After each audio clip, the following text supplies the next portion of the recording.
So before you launch, it is very, very important for you to think about your pre-launching, the things you need to do pre-launch, right?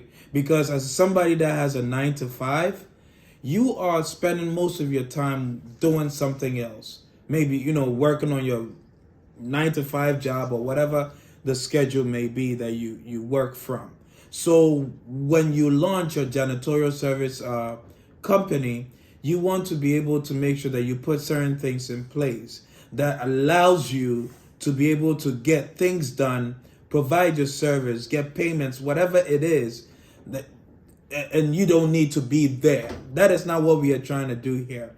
We are not looking for you to always be chasing after clients to get payments. So pre-launch, one of the things that I really instruct my students to consider is consider all the necessary things that you need, the client needs to make their job, make their lives easier and make yours easier. So what payments method are you going to put in place? What is your marketing strategy?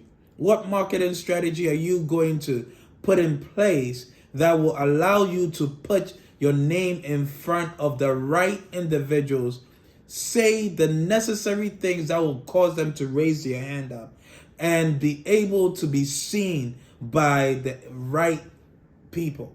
Listen, one of the most important things, and I made this mistake, is a lot of people start a cleaning company and not think about these things. Are you going to just take cash, or is your payment, your clients put payments on things like Venmo, Cash App, or whatever other payment method there is? Are you going to be using just Instagram for your marketing? What about the other availabilities and spaces that you can use for your marketing?